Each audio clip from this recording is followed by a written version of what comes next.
Hifadhi ya Taifa ya Ruaha ni hifadhi ya pili kwa ukubwa Tanzania. Ukiacha hifadhi ya taifa ya Nyerere, hifadhi inayofuatia ni hifadhi ya Ruaha ambayo ina kilomita za mraba zipatazo 19,822. Hilo eneo lina nyanda za aina tofauti tofauti.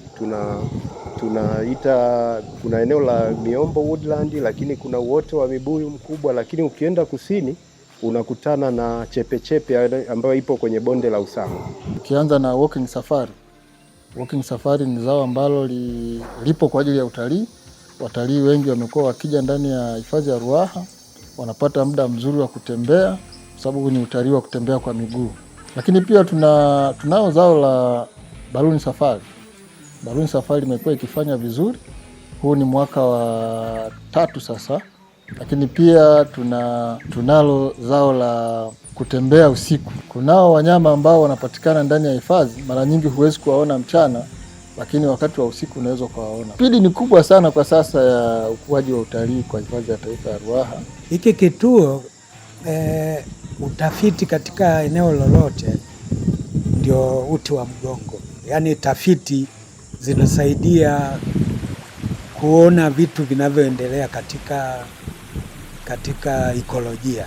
Kama kuna ugonjwa sasa hivi, mfano tuna ugonjwa wa ngozi katika twiga, kwa hiyo lazima tutafute mbinu au kisababishi cha huo ugonjwa ni nini. Na tuna tatizo kubwa pia la kukauka kwa mto Ruaha Mkuu, ndio mto unaopita ndani ya hifadhi. Barabara zote ambazo zinapita hifadhini zote ni barabara za vumbi. Na kuna sehemu nyingine ambazo barabara tumeweza kuimprove kwa kuweka changarawe. Hifadhi ina viwanja kadhaa vya ndege, lakini tuna viwanja viwili vikubwa sasa hivi ambavyo tunavyovitumia. Kuna kiwanja kimoja kipo hapa Msembe kina kilomita 1.2 na kiwanja kingine kiko Jongomero nacho kina kilomita 1.2. Lakini ni viwanja ambavyo ni vya zamani, ni vya muda mrefu, lakini havina uwezo wa kuweza kuchukua ndege kubwa ama ndege kubwa kuweza kutua. Hivyo basi kupitia serikali iliona hivyo na kupitia maandiko kwamba hii tuweze kuweza kuboresha shughuli za uhifadhi na kuweza kupata watalii wengi, tunahitaji kuweza kupata viwanja vikubwa. Na kupitia mradi wa Benki ya Dunia sasa hivi tunatekeleza ujenzi wa viwanja viwili vikubwa, ambacho kiwanja cha Kiganga kina urefu ile sehemu ya kurukia ndege tunaita runway, urefu wa kilomita 1.8, na itakuwa na uwezo wa kuchukua ndege ambayo inaweza kubeba mpaka watu 40 mpaka 50. Kwenye mradi wa Rigro tumeweza kubahatika kupata ongezeko la majengo ya malazi, kwa maana ya cottage. Kuna majengo kama 13 ambayo yatachukua vitanda karibu 16. Kwa hiyo idadi ya wageni watakao kuwa wanalala kwenye hilo eneo itaongezeka. Lakini pia tuna hostel ya kisasa ambayo imejengwa na mradi, kwa maana hostel hiyo sasa itakuwa na uwezo wa accommodate wageni karibia kuanzia 140 mpaka 200. Lakini tuna wahalifu wengine, mfano wanaofanya kilimo, wanavamia mipaka ya hifadhi na kufanya kilimo, lakini kuna uchimbaji wa madini, lakini pia tuna wawindaji wavuvi, kwa maana ya wahalifu wanaokuja kufanya uvuvi kule kwenye bonde la Usangu. Kwa sababu ya hiyo chepechepe na mito iliyopita kule, inapelekea kuwepo na samaki wengi sana, hasa aina ya kambale, na imekuwa ni kivutio kikubwa kwa wahalifu. Wananchi waliwezeshwa mmoja mmoja na kwa vikundi. Tulianza kwanza kuhamasisha wananchi watengeneze vikundi kwenye jamii zao.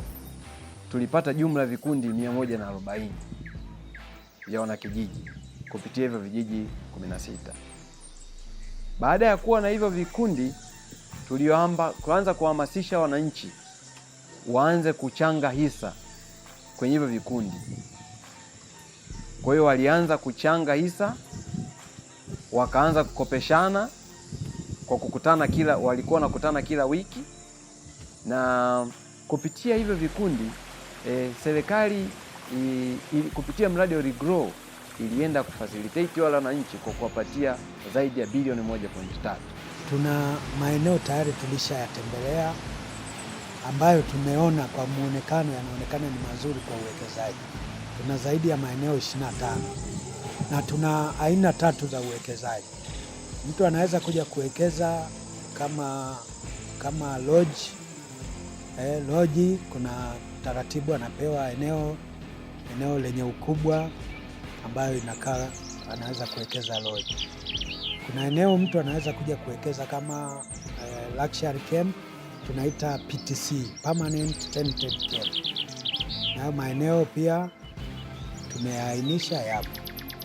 Na eneo la 3 mtu anaweza kuja kufanya kuwekeza tu campsite. Campsite nyingi tunaziendesha sisi hifadhi, tumetenga maeneo maalum kwa ajili ya campsite.